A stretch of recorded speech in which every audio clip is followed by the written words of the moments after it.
Hey, welcome, jerks. Got a special show tonight.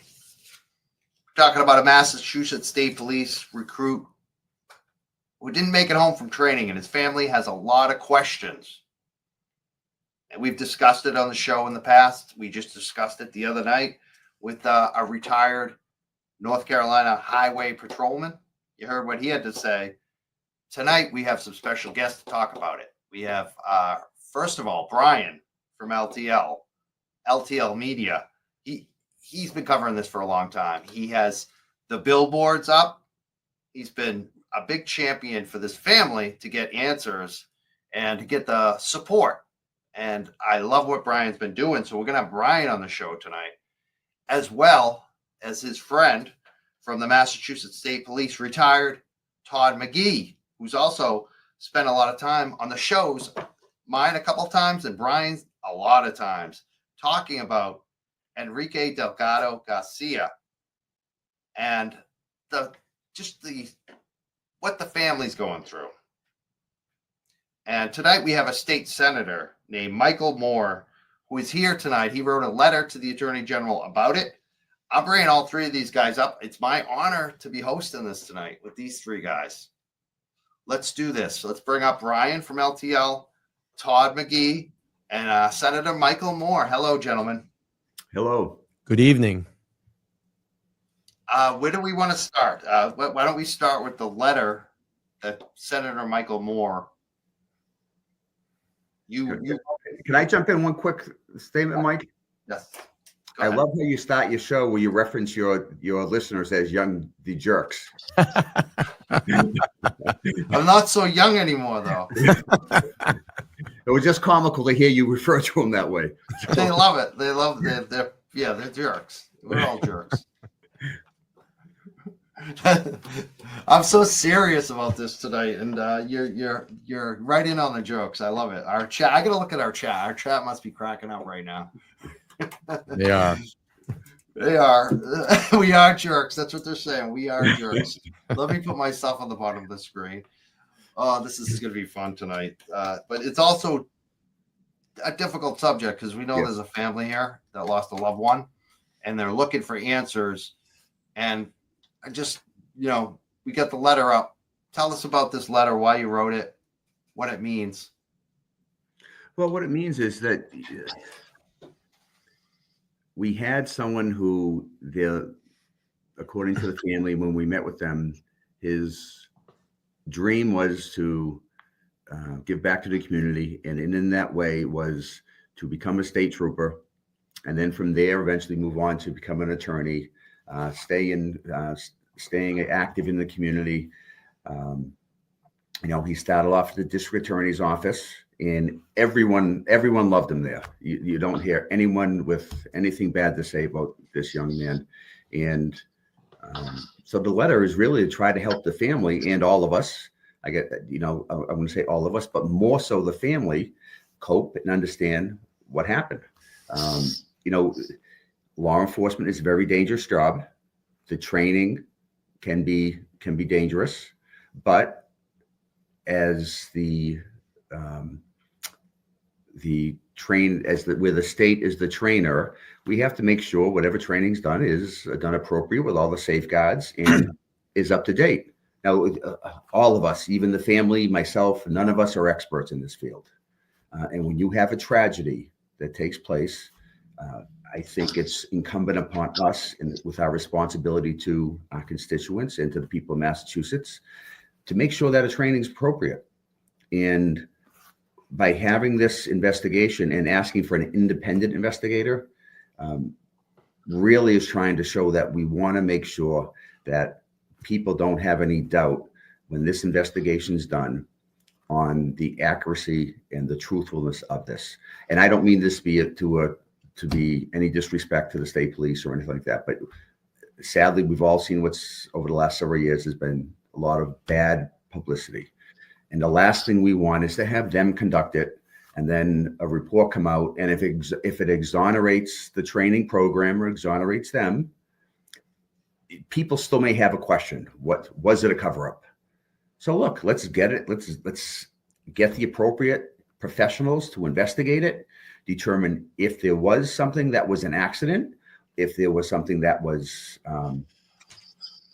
really negligent in the training, and one to, is boxing an appropriate training for law enforcement? I know the state police had training they had training, then then they stopped it sometime in the 80s, then they picked it up again. I don't think there's any other police academy in the Commonwealth that has any boxing. So, what's appropriate for the mission, for the job. And then the other issue that was importance with the language was there were some other cadets that came out that made some allegations of discriminatory practices, hazing, those types of practices. So we want to make sure, again, that when we're sending law enforcement officers out there, they themselves have not been victims of some sort of inappropriate treatment and training, because that's going to affect how they enforce the law or how they interact with the public.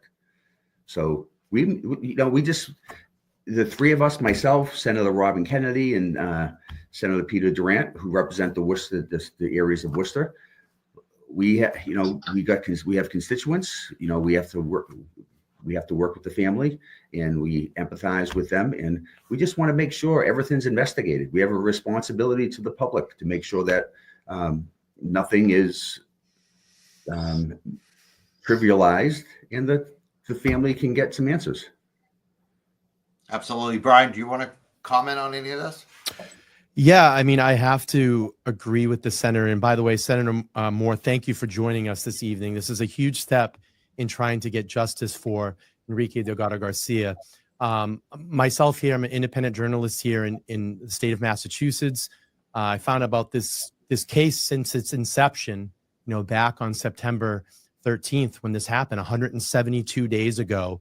We're almost at 6 months in this. And I decided to look into this. And I think the thing that has been very frustrating, along with myself and my friend there, Todd McGee, has joined me on many panels on my channel to just give us some insights of, what goes on inside the Mass State Police, part of the boxing program. Todd actually ran the boxing program for many years at the academy.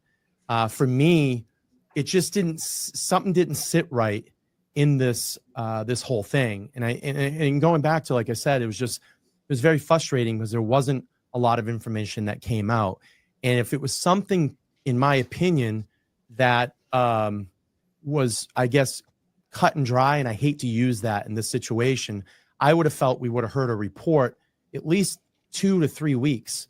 And then we start hearing, like you said, cadets coming forward with some allegations of possible racism that was going on, hazing. Even Enrique Delgado-Garcia himself made comments to his family through his training of those same comments. And then here we go. This is something that is brought up in the media, and then it's dropped. We're looking at 90 days, and there's no report. So I felt like I needed to do something. So I took out a couple of billboards right out in front of Gillette Stadium. We ran them for 2 months. I created a website so people can get quickly informed and write, our governor, write the attorney general, and donate directly to the family if they'd like to do that, support them in any way. I've even reached out to David Meyer's office many times. I got one response. I've reached out to Maura Healey and the attorney general, Andrea Campbell, multiple times a day, just letting them know that the public is watching and we want answers, as to what happened. And then we just got an update here in the last couple of weeks that David Meyer has hired on some former FBI agents to his team to investigate this. To me, it just seems like there's a lot more going on here. I do know of the video. I have spoken to the family. I have contact with them. I saw the photos and photos that I never want to see again of Delgado Garcia's injuries. And it just didn't add up. It didn't add up to me. And I appreciate your effort in doing this because we have to continue, in my opinion, to rattle the cage here and get some answers. We can't send great, outstanding citizens that want to come in to our law enforcement agencies and do the right thing and you know, from what I've known and gotten to know about Enrique, he was a good guy. And he would, and I've had so many of his friends and family members reach out and just say, you don't realize how great this man was and what a great job he would have done. So I want to make sure, the public wants to make sure, and Massachusetts wants to make sure that when we send citizens off to be law enforcement, you know, in our law enforcement agencies here in Massachusetts, that they're safe, and something like this can never happen again. Thank you, Brian. Actually, Todd, before you jump in on something, I just want to follow up on Brian, that was one of the reasons we sent the letter where the time had elapsed.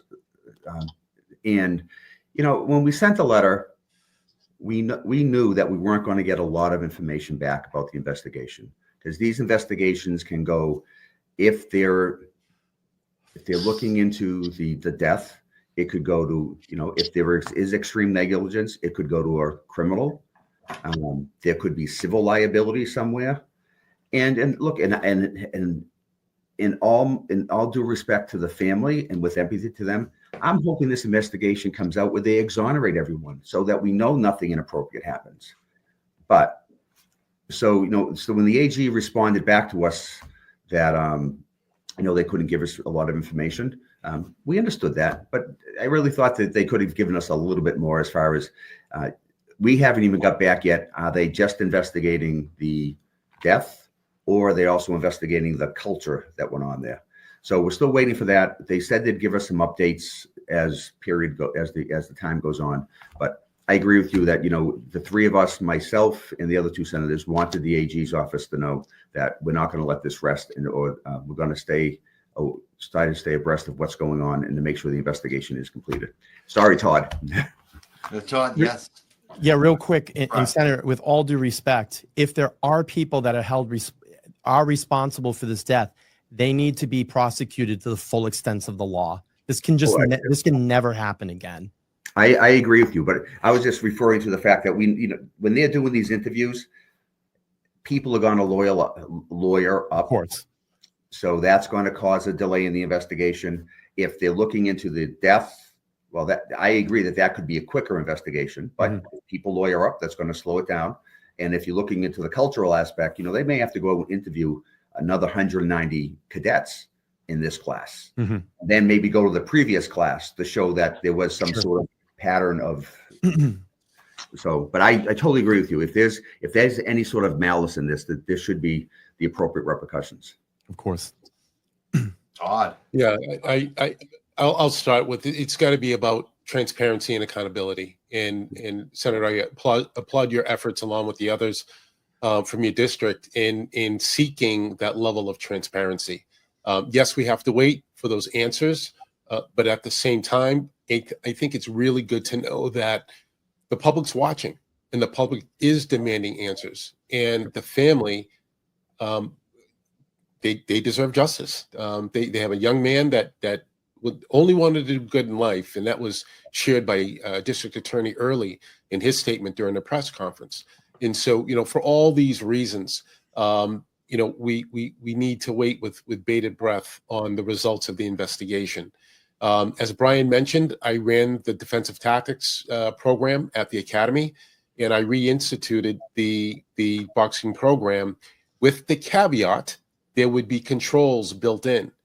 And I part of the lens I'm looking through is, were those built-in controls ignored? Were those controls that protected recruits, were they overlooked, or were they not taken serious? You know, those are the areas that are going to show negligence, and to your point, possibly gross negligence. And if those issues are so egregious, you're going to see criminal charges come out of this. So, you know, it doesn't matter if it's in training. It doesn't matter if it's on the side of the road. It doesn't matter if it's involved in an investigation. We as an agency have to do better. We have to live up to the people of the Commonwealth's expectations. And if we can do that, then we're a better community. We're a better society. We're safer. And, you know, it's a team effort to achieve that. But, you know, I've got confidence in Attorney Meyer. I have confidence in the team that he put together, and it's going to be interesting, to say the least, with what those results will yield. And then last point, Senator, you bring up a really good point that due diligence is to go beyond the class of Enrique Delgado-Garcia, to go back and look at other classes. That's the due diligence, to see if there are patterns, to see if this was a single event that happened within Enrique's class. So there's a lot of people to talk to, a lot of people that'll be involved, not to mention the culture, as you also mentioned, sir. And Todd, I think you brought up a good point. To have a program, and I'm not saying whether boxing should or should not be in there. Again, where the state police are the only ones that have this program. Okay, well, come explain why it's necessary. But also, you made a very valid point about the safeguards. You can have these types of programs, but as long as you have the safeguards, make sure the cadets are safe. 100%. And that's really as you said, that's really the factor. Were they adhered to or not? Absolutely. How do you find out? Like it takes a lot of interviews, I imagine. Yeah. Well, we were talking. So Todd, I think you're former state police, you've done investigations. You know, it's very important to interview people sooner rather than later, so that their memory is fresh and they don't start hearing. You know, Brian, you said you've seen the tape. I've never seen the tape, but I've heard multiple stories. Yeah, I just want to make a correction. I have never seen the tape. I know of the tape, and I know when the family viewed the tape, and they will not share what's on that tape. So I just want to make that very clear. I do know that it is a security camera video. I do know that for a fact, and that's all I know in this. So when you're outside the investigation and this government, you know, we've heard all sorts of stories of what supposedly happened, what didn't happen. So, and that, I think that's the worst thing for the family and even the state police program, because if you're really trying to get back the credibility and the reputation they once had of being the finest in the state and in the country, we got to make sure that there's certain standards that are adhered to. Absolutely. Agreed. Yeah, absolutely. Have you talked to the family, Senator Moore? Yes. Yep, we did. And actually myself and Senator Kennedy and maybe Senator Duran are going to be meeting with them this week again. Senator, when was the first time that you knew the story when it happened on the 13th, but when were you fully aware of the investigation and the investigative process? Is that something that you had a conversation with David Meyer? Were you involved in any of that? No, actually, we were getting feedback that there was resistance to hiring an independent investigator. So myself, Senator Kennedy, and Senator Durant actually authored a letter that we actually did a media release on, asking the Attorney General to hire an independent investigator. So there was a delay in that, and where there was a delay, we took it upon ourselves to say, look, this has got to be investigated. Because the DA, Joe Worley, who, you know, rightfully so, excluded himself because of possible conflicts. The cadet, Enrique, worked in his office, so he had to look at ethics issues and conflict of interest. So he called for an independent investigator. So I think it was like maybe 2 weeks where there was a lot of silence on it before the three of us actually put the letter together requesting the independent investigator. Then it was probably like a week after that, or within a week, that it came out in the Globe or the media that they were going to be doing, that they were hiring Mr. Myers. So I just want to do a follow-up here. So what you're saying was there was an immediate call for an investigation, an independent investigation, and that the Attorney General, Andrea Campbell, met with resistance, or was it the Mass State Police that met with resistance? No, actually, I shouldn't say resistance. There was just a lot of quiet. There was a lot of quiet. I shouldn't say resistance. Okay. There just wasn't a lot of, we weren't getting a lot of positive feedback from anyone. Everyone was just, you know, we're going to look into it. We're going to look into it. And then, and they, you know, they very well may have been researching who to hire at that time. But when we didn't hear anything, we then pushed forward, not knowing, because we weren't getting any feedback from the governor's office or the attorney general's office that they were moving forward anything. So that's what, in fear that this was going to just linger, we put the letter together asking for the independent investigator, and then it was shortly after that. But we've never actually had a direct conversation with the attorney general about this, or we've never talked to Mr. Myers about the investigation. So we're kind of at bay, like everyone else is, waiting for the report to come out. Well, maybe you could push a little bit. You know, it'd be nice to maybe make contact with David Meyer and say, what's the update here? We're almost six months in. And I understand, in all due respect, I know that you might get met with some resistance in saying, you know, we haven't concluded or this is where we're at, but maybe you can push them a little bit. I mean, I've written daily emails. You know, I'm just a guy here in Massachusetts, but I'm trying to get answers too, because this family deserves it, and Massachusetts deserves it. Well, and I agree, but this is where we've got a delicate balance. We want to push, but we don't want to jeopardize the investigation. Sure. So if there could be criminal charges, and I'm not saying there is, but I got no feedback. If this could go in the direction of criminal charges, we don't want any sort of allegations made of information being released. And if the same thing if it goes civil, I mean, we don't want to jeopardize anyone's due process. For sure. So it's a delicate balance we've got to balance right now with trying to be aggressive and pushing forward for it, but then again, not violating anyone's due process or hurting the investigation. Of course. Yeah, it's got to play itself out. And the fact that the fact finders, in this case, you have several professionals that have been assembled by Attorney Meyer. We've got to let them do what they do best, and that's to be on a fact-finding mission. Yeah. And to the senator's point, that if there is something that comes back that's egregious, this isn't over. This isn't going to be, you know, all wrapped up with the report and everyone goes home. This is going to take on a life of its own, and it's going to enter into our legal system.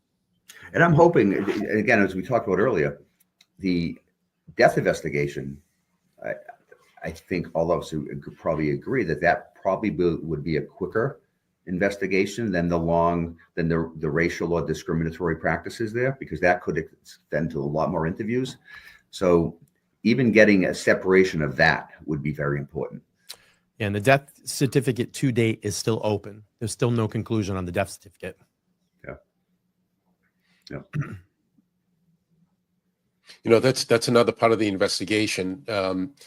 When I do expert witness testimony for use of force cases, I always wait until I can see what do the medical records show. The medical records are either going to corroborate the written reports, the injuries on the body are going to corroborate, or they're going to say they're going to have their own story. And if that's the case, it's going to be an unbiased, unprejudiced story and narrative as to what those injuries, you know, and how those injuries were sustained.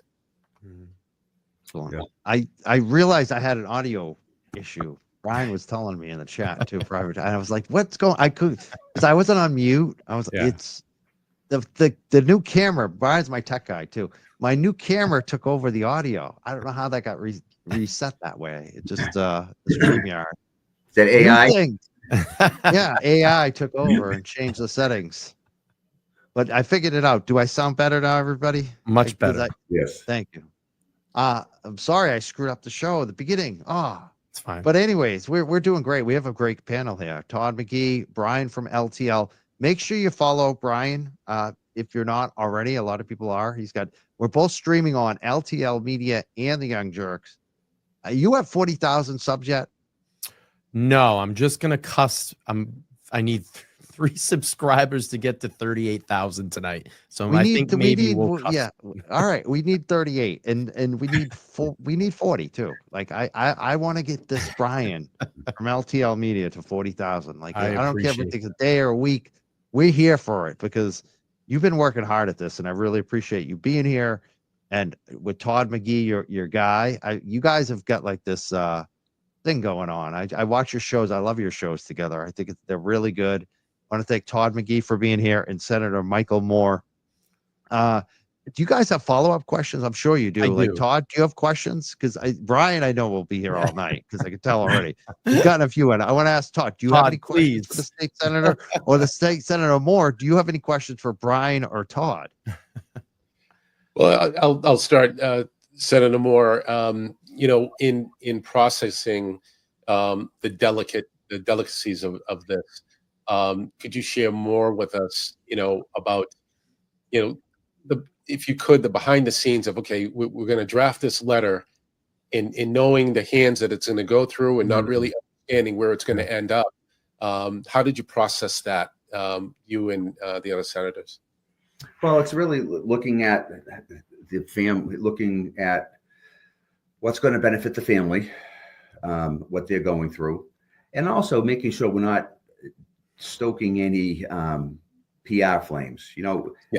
We want to make and are not making any allegations of inappropriate conduct. So it's really just putting a letter together, just making sure you're trying to, as I guess you would do with the criminal investigation or an investigation. You just want to deal with the facts. You don't want to make sure, you don't want to inflame the situation and make allegations that are unfounded, and because that's just going to come back and that could jeopardize the whole investigation and the direction. So it's really just, working to try to thinking about what your constituents want, or what's going to benefit the community, the cadets, and coming forward and just say, hey, just give us an open and honest investigation and be transparent about what happened, and don't try to hide anything. And we've learned from the Karen Reed trial what bad investigation, the outcomes of what bad investigations can do. Yes. Yep. And and that's a good example of how no matter what you do, once something's tainted. And so say, and again, this is not an attack on the state police, but say they had done the investigation first. You've got troopers assigned to the DA's office. You've got troopers assigned to the Attorney General's office that do their investigations for the criminal type investigations. So if they came out with an investigation and then say there's some attack of it, that you can never really get it back. Even if you then go out to an independent investigator, you always have that lingering out there of the credibility and the transparency of everything. So I think bringing someone in right from the start is only going to add credibility to, and again, I hope everyone's exonerated. So it's going to add credibility to the training program. It's going to add credibility to the state police. But if it's not, then we got to deal with what we got to deal with. That's right. Senator, I actually have two questions. So just to follow up really quick there, you said, I hope this is, not nefarious and everybody gets exonerated in this and the program can continue. But what if it's not? And let's say there is nefarious, entities in this, maybe cadets or trainers, state police. Where do you go from there? Do you tear apart the whole academy and rebuild this whole process? Or, what is the plan? Have you thought about that yet? Well, you don't really have a plan until you know what the problem is. Sure. Now, if you look at what happened with police reform several years ago, the Post Commission was established to look at these types of situations and also to develop to oversee the training. Maybe it's used. Maybe if there is some sort of mass issue with the curriculum or a lot of inappropriate training that's going on, or training that's deemed to be not up to date, or they're not looking at the safeguards of the cadets. Maybe that's something we turn the Mass State Police Academy over to the Post Commission and have that fall underneath them. I know New Hampshire, there's a state that has they have their state police and local police officers. They all go through the same academy. Maybe you look at that. I don't know. I guess it's really going to depend on what they come back from the investigation. If there's anything egregious, and I hate to use the word simple mistakes, but if there's minor training mistakes being made that can be corrected, okay, then you work with the system. But if not, maybe it takes a complete overhaul. But if there is inappropriate conduct relative to the death, that's got to be evaluated to look at the degree of it and make sure that never happens again and people are held accountable. And just another quick follow-up question, and of course I'll let the others on the panel if they have anything for you. And just, without not divulging, I guess, too much personal information, but you've said you've had some conversations with the Delgado-Garcia family. What's been kind of the nature of the tone of those discussions when you've spoken with them? Well, we met with them. Myself and Senator Kennedy met with them right after the funeral. So obviously, at that point, it's you're trying to console them. You're trying to Sure. trying to let them reassure them that we are not going to let this die. That we're going to. So I guess that's a bad term to use. We're not going to let this. We understand this investigation go uninvestigated. So, and I will say this: there is a language barrier, so we had to make sure we had a translator there. So, even to be able to communicate with the family, we've had to make there's some special arrangements that we have to make, and that's one of the reasons that we're meeting this week with them again. So there's really not too much you can say to them except, we're here for you. We're going to try to make sure that your son's death wasn't a needless tragedy. And I hate to word it this way, but if this death if it was a needless tragedy, I know no one wants to hear that their son or daughter died needlessly, but let's make sure that it wasn't a needless death, and there's only going to be improvements made to the system from what he went through. Yeah, Brian, I think that one of the immediate remedies is that the boxing program goes away. Unless you can ensure 100% of the time those controls are going to be in place and implemented, the boxing program goes away. And then to the senator's point, I call it the nuclear option because state police take so much pride in their training that the post commission absorbs state police, and that all law enforcement training, regardless of the agency, is underneath the post system. So those are two very, very immediate changes I could see coming out of this. The key is identifying what the issues are. So Yes. that's why this independent investigation is so important. And again, you got to look at the independent investigation hopefully the death, the racial component. There may need to be another special investigation looking into the adequacy of the training. I mean, who knows if this independent investigation shows all these flaws in the system, there may need to be another task force or something set up to make that transition over to the posts. Does it need to be done that way, or does the training need to be updated to the guidelines that we expect today? I know that there is an RFR has been released. The Commonwealth is looking for consultants to come in and look at the state police curriculum. Okay. I'm not sure how much of the scope of work. I would think it would go into the culture as well as the 1,200 hours of training and regimen and in disciplinary aspects, because that's a part of the whole 6-month experience. But that is something that we will probably see in the near future, that a firm has been identified and that there will be and I don't want to call it an investigation because that's not what it is, but it's a review. It's a review of the State Police Academy and its training. Senator, go ahead, Mike. I'm sorry. Oh yeah, the MPTC. That's been a bit of a scandal there too about the training and the former Mass State Police Larry Smith, who unveiled a bunch of a report, been censored, but a lot of city councilors up in Methuen spoke on it. And basically the MPTC has had a lot of issues with training and almost looks like falsifications and things like that, where they're covering up. Have you heard about that, Senator Moore? Yes, I did. But I don't know if it was the MPTC, the Mass Police Training Council, or if it was the agencies that were submitting information to them.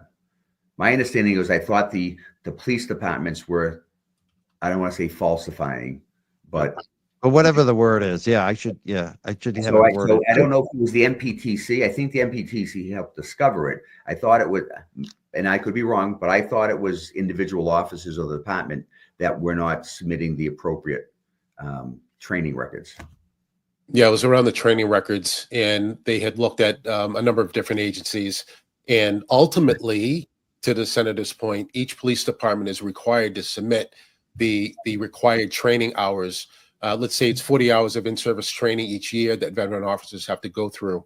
There were officers who were able to circumvent taking those online courses was specifically what the allegations were. So the MPTC is basically a keeper of the records.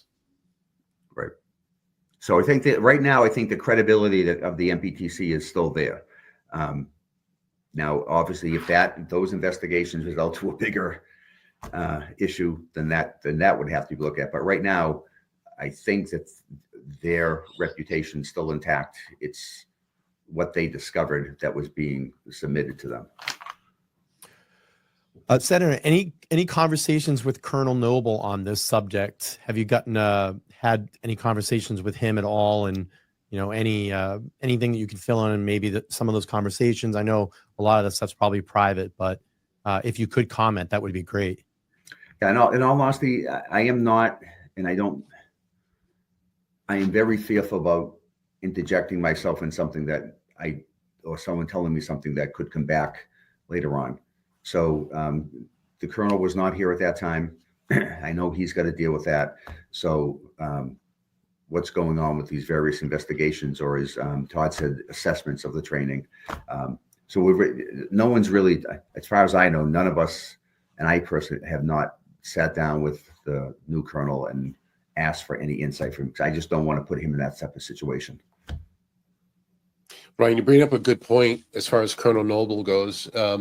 That was at interim time where the governor was, going through a nationwide search for the next superintendent of the agency. The first time in the Massachusetts history of the Massachusetts that an outside individual was hired. So a lot of moving parts behind the scenes, and that may have contributed to that quiet time that the senator spoke to earlier, where there wasn't much information coming out from out of Framingham, out of General Headquarters. So again, just so many different parts to take into consideration, and all of it impacts the timing of this investigation. And with all due respect to everybody on the panel, but I'm going to push back here a little bit. I'm going to do this in a very respectful way. Todd, I respect you. Senator Moore, I respect you. Mike, I know you've been so quiet and observing. It's great. I'm going to push back here. That's great. And I understand there's been some quiet time, but he's been hired for the job. He's the man that's in charge of this. And I would feel that now that he's taken over, he would be a little bit more present in these meetings or amongst this investigation. We haven't really heard anything. I think the thing for me was it would be nice to hear something from our governor, maybe Colonel Noble, the Attorney General. And this is why we have this fantastic senator on right now, because he did what I wanted to hear. He came out and along with his constituents and made this, put this letter out there to give us an update, to say, hey, let's see something here, an update in this investigation. I think it just would have been nice to hear that from our governor or Attorney General, to say, listen, we understand the public's concern about the death of Trooper Enrique Delgado-Garcia at our training facility. It would have been nice to hear something and we haven't. And that's why I want to praise the senator for doing this and getting this out there in public, because I don't want this story to fizzle out. I don't want it to go away. And certainly I hope we get the answers soon.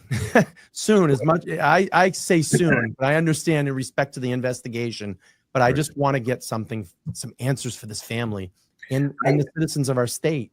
And Brian, I totally agree with you about that this is about making sure this doesn't fizzle out, and we're not going to let it fizzle out. Thank you. But knowing the legal process and what's slow and frustrating, I understand. It's frustrating, and the last thing we want to do is rush an investigation, because then when you rush it, and inaccuracy, as Todd mentioned, the Kieran Reed, the last thing we want is an investigation come out that's rushed. And I think sometime today in society, because of computers and everyone expects everything instantly. Yeah. And if to do the job thoroughly, you may have to wait a little longer. And I think that's the important part, is making sure it's a thorough investigation. that nothing's overlooked, and it's something that we can all look at. There's credibility to what is done and to the report coming out. And like you said, I'm hoping, and we will keep pressuring them to make sure that the investigation is completed. I'm hoping that at least the tragic death part of it is going to be completed sooner. Now, and I don't even want to bring this up, and I probably shouldn't because it could speculate. There's and Todd, you probably know this. There's two ways of doing investigations. You could be having an investigation done by an independent investigator, or what's being done, and sometimes you can actually do the investigation through a grand jury. So you could have a grand jury sitting and bring in witnesses before them, asking them questions. We don't know which way they're going with this. Is this just an investigation? Do they have one seated? And that just because they have one seated doesn't mean they have to go forward with charges, but it's a little bit more strict in the process. So we don't know. And Senator, to your point, I think it would be wise that Attorney Meyer is prepared for any direction. Correct. Right? You don't want to spend this much time in an investigation only to turn out and say, oh, we're not prepared to go in this other direction here. Right. So you have to bring the full set of possibilities, or at least have an understanding of all the possible scenarios where this investigation could lead you to, that, again, exoneration to negligence, to gross negligence, to, okay, now there's charges. So there's layers to this thing. It takes time. I've seen less serious incidents happen that take a ridiculous amount of time. And in this particular case, there's a young man's life that's on the line here. And so we just need to make sure that accuracy is leading the day. So I hope so. I hope we get accuracy, transparency, and a proper and accountability. Yep. And accountability, yes. And that's exactly why. And again, no criticism to state police. That's why we went. Sure. We were recommended outside. The last thing you want to do is have someone investigating themselves. Right. Then the credibility and the accuracy and the integrity of it can be very easily attacked. Yeah. Well, I'm glad there's an independent investigation. I feel more confident now learning more about David Meyer, and I like his team that he's assembled. I think he hired on 6 additional officials to come into this, and knowing that some of them are former FBI, and with their expertise, I feel they will get to the bottom of this. But the whole thing, again, just like to Todd's credit, transparency and accountability. We need it. I don't want anything hidden in this. I want people to know what exactly happened, a full report with full transparency, so we can feel confident about sending, young men or women into our police academy here in Massachusetts, one of the greatest states, and to make sure that we have, the proper people in those positions to take positions in the state police and be safe when they go through their training. Can you imagine a family being as proud to have their son or daughter going into the academy, into that career, and then you have this tragedy occur, and then hopefully it's not, the tragedy is not over. It's not by any overzealous training or whatever, that it's just a sad thing that happened, but it's got to be. I can't imagine seeing my son or daughter go into that training and have that happen, and then the happiness go to despair. Yeah, because Brian, I'm thinking about the additional investigators brought on. That, again, speculation because we don't know, but that could be indicative of the scope of the investigation is expanding, and that because of the length of time, you need that additional staffing to be able to accommodate the volume of of interviews that are being taken place. So, again, we'll be able to think. Yeah. Excellent. Great discussion we're having tonight. We just pinned LTL Media at the top of the chat. Please follow him. If you're watching on the Young Jerk channel, we are simulcasting tonight. We're on both channels. We are. It's amazing to, we wanted to make sure we get it up. I want to thank all the LTL people and all the jerks out there for watching and supporting tonight. Yeah, we could take calls. Do you want to try a couple listener calls, see if we get any calls tonight? You have Sure. time, Senator? How long Yeah, are you supposed to be yeah. here? Yeah. No. Okay. Let's throw it. I'm going to throw it down in the StreamYard. Instead of doing phone calls, we're actually going to take StreamYard calls. You don't have to put yourself on the screen, people, but try StreamYard. You just hit the link and we'll bring you up if you have a question or comment tonight. Yeah, this is going to be a tough thing for the family. I just think about the family a lot. How do you guys are, I know, all focused on the family. What would your message be for the family, like in terms of maybe what they should be doing or support, or even from the audience? Because I know a lot of the audience wants to support the family. So I guess what could we be doing to help the family? And is there anything that you could, even offer to the family? That's like the toughest thing. That's what we all want to do, is support them. But how can we actually do that?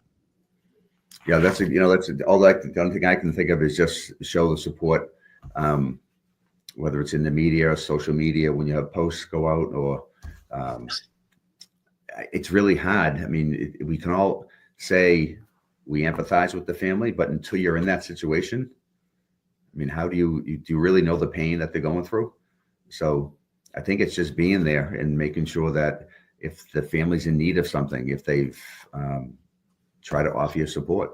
I don't know if they've got a GoFundMe for programs for something for the family. If they have something like that, maybe donate to that. So what do you think, Yeah. Brian? Yeah, Mike, if you actually check your private chat, I don't know if you want to pull up the website I created. They can, if anybody's interested in here, they can just use the QR code or go directly at the bottom of the page to the GoFundMe account, and people can donate right there.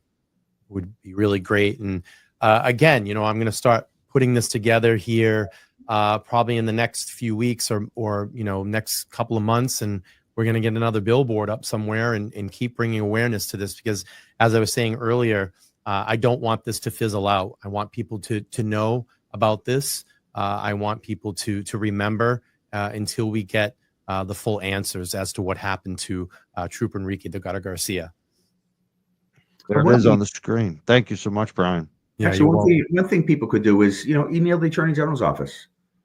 Email their office, just asking for updates. This way they know it's not just the four of us on this show that are asking this. Yeah, if you scroll down, Mike, it'll kind of, give you a little brief description of what happened. And then if you go to the bottom of the page, you can go to the bottom of the page, and it has links there. We have a counter. That's the Days Without Answers counter. And then if you want to demand answers, here are the appropriate contacts that you can reach out to. And then you can support the family there just by clicking those photos. So that's a little website that it's simplified. People can reach out to the contacts here. And I'm planning on doing some work on it. Maybe we'll get the senator's letter up there and just let people know, the public know that, we have a few wonderful senators that are, asking, again, just like us, for questions and asking for answers into this case. Yeah, Mike, two things come to mind. The first for you and Brian, where you have these platforms, continue to spread the truth, continue to sort through the rumor mill, continue to bring on the knowledgeable people within the Commonwealth that even if they don't have all the answers, they at least know the truth. And that's what I love both about what you and Brian, and I'm going to add Mazza Media to this, is that you guys bring, you do your very best effort in keeping things transparent and accurate, whether it's this case or the others that you guys highlight. That's going to be incredibly important moving forward. And then the second, and Brian, I shared this with you early on when this news first broke, that if the family hasn't done so already, they should consider an independent medical examiner. I agree. And Dr. Michael Bowden would be great in this situation. As we know, his work with the Sandra Birchmore case. And now look, we have Farwell where, right now he belongs. And this is a federal investigation, rightfully so. So yeah, it'd be really great to have someone like that step in. And Todd, thank you so much for those kind words, because this was something that I didn't want to get smeared like other things have that we've covered here in the state of Massachusetts in cases. And my whole thing was, it's not going to happen to this guy. We heard a lot of rumors about medical conditions, and it was a brain aneurysm, and all of that has been false. It's all been cleared up by the family. Trooper Enrique Delgado-Garcia did not have any prior medical conditions going into the academy.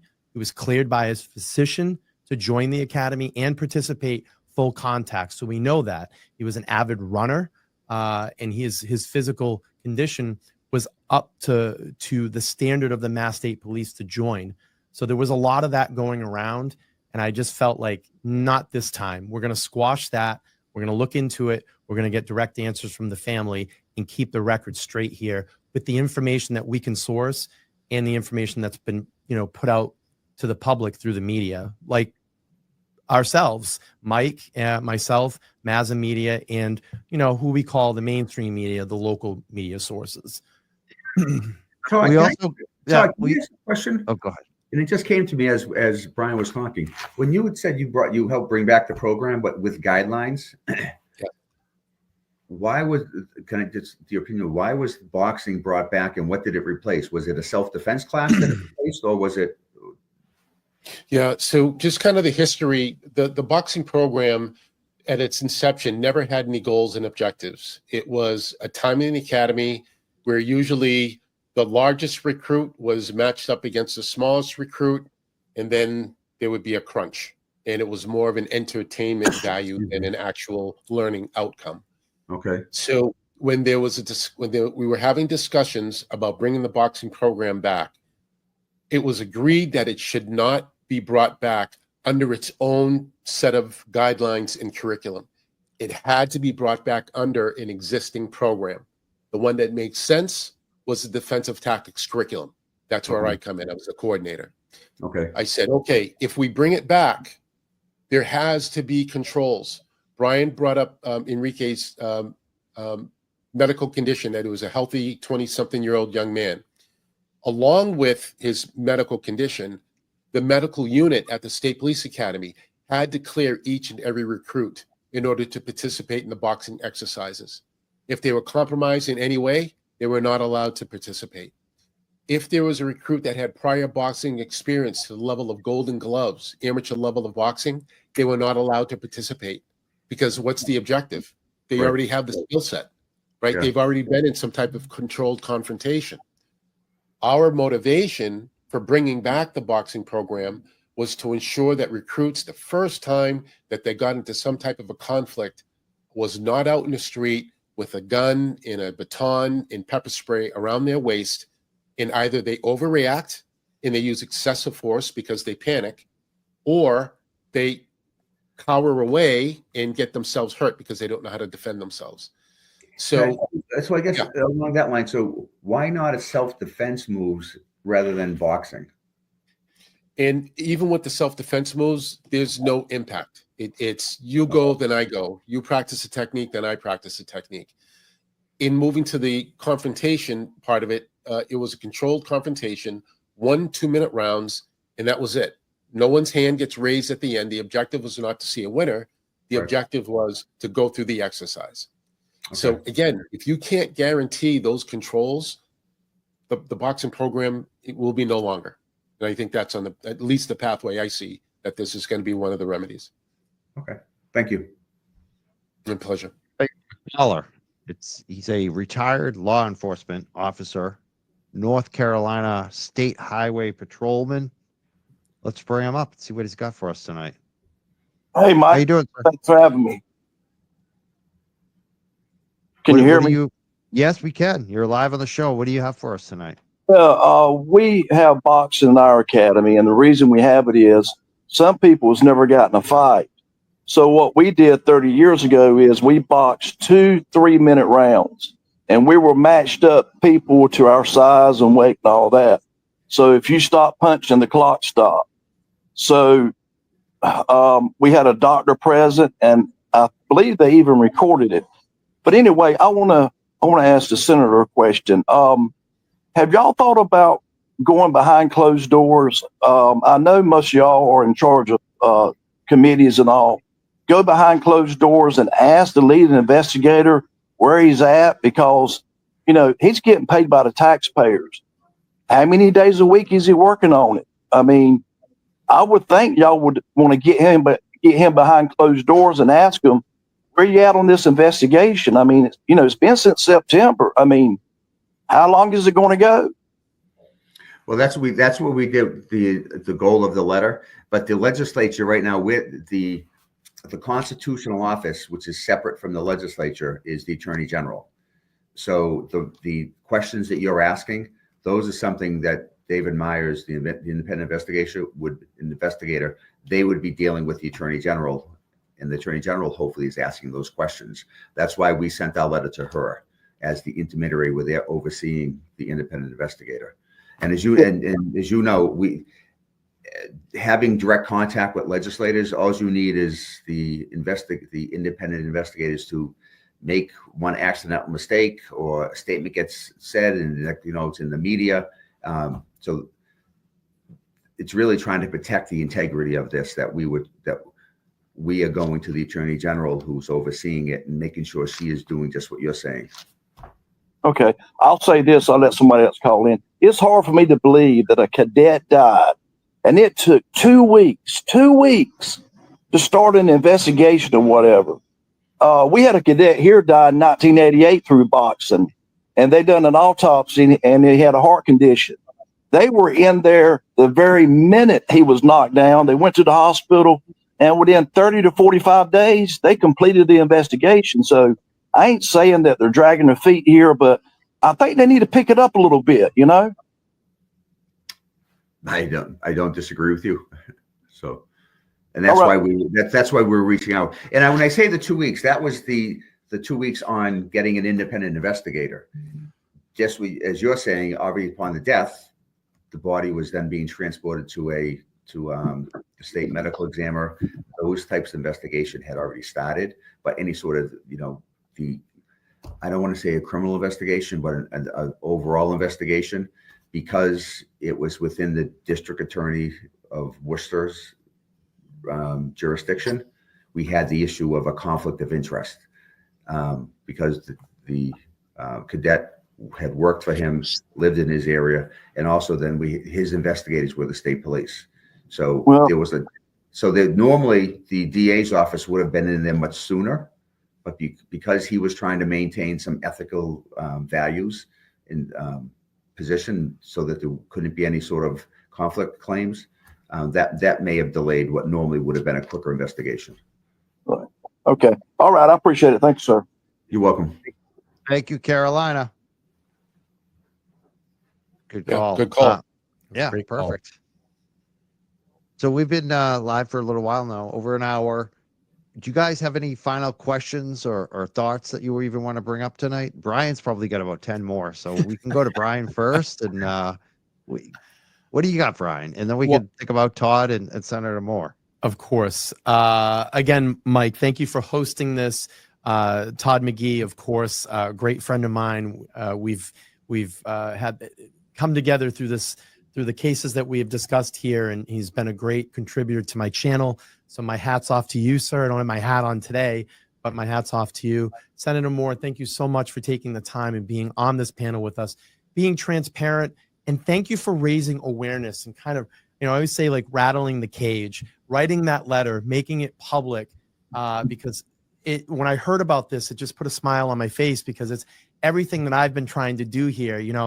When I first heard about this, I started raising awareness about it on all my social media accounts, my Facebook, my X account, Twitter account, and then my actual YouTube channel. That just didn't seem enough. So we organized the first non-family Enrique Delgado-Garcia standout. I made a sign, and I stood there with a sign on the corner for a couple of hours. I wanted people to bring awareness to the case. I felt like that wasn't enough. So I rented some billboards and put them out in front of one of the grandest places on earth at Gillette Stadium. I wanted everybody to see, and that simple, we had that website pulled up, just that simple message, what happened to Trooper Enrique Delgado-Garcia. I wanted people to know about this. And I still feel it's not enough. And I guess, I'm kind of the squeaky wheel waiting for the grease here. But I commend you. Thank you for writing that letter. I'd love for you to come back and do this panel again, maybe, in a few weeks or a couple months, just to give us some update. Sure. And thank you. I do really appreciate it. I just want this family to get justice. I feel for them. I'm in contact with them pretty regular. I tend not to bother them too much, but I'll reach out and just ask, like, how are things? Is there anything that I can do for you? Any updates? And thank you for raising awareness. Really, I do mean that. Thank you. Thank you. Brian, you have done so much for this. You really have. I know. I did this for like Lorna McMurray. That Senator Moore knows about this with the medical cannabis patient that died. Yes. And I know how it is, and you've taken it on. This has been your thing. So that's why I'm quiet tonight, because I want you to get you're the man on this. I'm like crying right now. Like, thank you. We Thank you, all Brian. are. We all are. And and listen, I don't want to dog our police entities in the state. I truly believe in my heart that I know there are good police officers out there. We have one of them on our panel that doesn't BS, and he's transparent and probably had a fine career and loved what he did and took care of people. I truly believe in my heart that there are good police officers out there, but we need more of them. We need more of people like Delgado-Garcia. And it's tragic that his life was cut so short, weeks from graduating the academy and being able to go out and serve our community in a righteous way and do the right thing. That's always what I heard about in learning about him, was he did the right thing. And I want to make sure that when our young men and women join that academy and join our police forces in Massachusetts, that they are safe and they'll be able to get through this training program and go out and serve our community in a positive way, because God, we need that right now. We need it right now desperately. Phenomenal. We have two streams going on tonight. There's the Young Jerks and there's LTL. We get the same program on both. We got a lot of viewers right now, which is phenomenal. In the Young Jerks chat, our moderators are phenomenal. They're posting all the links. We had LTL's linked up, his Twitter, and then his YouTube. We want you to follow.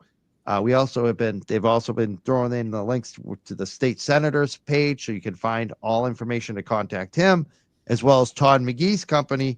Right now in the chat, we have pinned in the Young Jerks chat the fund for Enrique, his family. You want to support that family, please check that out and make a donation. We'd love to see donations. Last night, we had a record show in the Young Jerks. I just want to thank everybody. I've been writing envelopes out for these little stickers that we gave out, and we raised a lot of money for the Karen Reed Defense Fund, which I'm proud to do. And a lot of you supported it last night. I'd like to see the same thing for Enrique's family. I'd like to see money getting kicked in. So I hope you could do that. You guys, what's your final thoughts? I guess we'll go to Todd McGee now, right? Sure. Thank you, Mike. For both you and Brian, again, just please keep doing what you're doing. Bringing on, the right people to try and bring some clarity, to your audiences and to anyone that's willing to listen. Senator Moore, I applaud your efforts, sir, and Senator Durant, Senator Kennedy, in all of your efforts for your constituents in your part of the state. That's the kind of leadership that we need. As far as my former agency goes, I had a wonderful 24-year career. Not every day was butterflies and rainbows, but it took care of my family. And I can name hundreds of good men and women that put the uniform on every day, that do the right thing and go to work and make the Commonwealth proud. But the 1%ers, we got to call you out. We got to call you out. There's no room for you. And newsflash, good cops don't want to work with bad cops. So find another job, move on, and let the good men and women in the Commonwealth do what they do best. And that's protect and serve our citizens of Massachusetts. All Thanks set. so much, Todd McGee, former Massachusetts State Trooper. You do training now. Can you tell us your website? We have it. We did put it up on the screen. It has been posted tonight. But if people want to contact you, how would they contact you? Especially if they wanted to use your training, your police training services.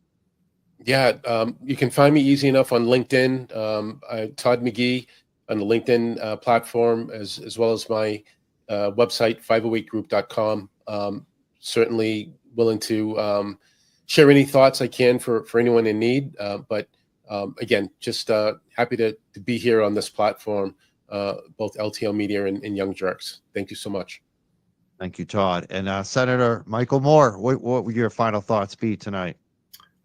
Just thank you for paying attention and not forgetting. From on my end and my colleagues' end, it's very easy for us. Well, I think it's very easy for us to send this letter and to bring the issue up. But it's we only get success when we have a grassroots effort or the community gets involved and helps us. If it's just the three of us and no one else is putting pressure on the other elected officials, then it's easy for it to get forgotten about. So that's why it's so important when you asked me to come on the show about this. That's why it's so important for us to stay active and stay out here and make sure that it's not just me and two other people. Because that's what it is. Senators are representatives. We're just two other people, three of us. And if it's just the three of us doing it and no one else is pushing, things can get forgotten about. This is where we really need the support of individuals like yourself to come forward and to keep the pressure on. Mike, as you were talking, not to change topics, but I was thinking about the Cannabis Control Commission, when we first met, and all the problems going on there. And when I was turning around here, I was trying to look for that award you gave me, the glass. So it's nice being on here, and thank you for inviting me. And I'm more than happy to come back again on this issue or any other issue. And hopefully, is that getting any better for the workers over there, the Cannabis Control Commission? Because it's been chaos over there. And yeah, it's I hope in Enrique investigation does not take the same path as the CCC. What happened there? Yeah, that's been it's there's still problems there. There's someone else. There's a new employee now that's come out and filed a lawsuit. So it's I don't even think they have the commission fully staffed yet. So one of the best things about that is we got this show. I think I'm going to claim responsibility for it. We chased Trulieve, the company that was the worst company in my opinion, and they're just another scandal today about them. We chased them out of the state. They left the state. They were so afraid of what we were uncovering. They actually just left. So that was probably the best thing. The family, I think, was happy when that happened. They were very happy. That was Lorna McMurray, and she's still seeking justice. I know that she has a big suit against them. I want to thank you, Senator Moore, because you did a similar thing for that family too. I know that you're someone that cares about workers and injustice and holding people a little bit, like sending a letter. I love that. That's like a thing that our friend Attorney Betterow does. He sends a letter. I think it's great that what you're doing, and I hope that we can all support you. We posted your website. What do they call that? The government page. Yeah, yep. It's the government page, and then you have to go to the state legislature, then to the Senate, and then the Senate you'll find my page. I hope people contact all their state reps too about this, and to ask them to maybe write a letter, right, to get a little more active on it. Thank you all. I want to thank you all. An email would be great. Go ahead. So what was that? An email would be great. Email. Yeah, send an email. Thank you guys so much for being here tonight. I'm sure the family is very happy about, all of you tonight, and very good.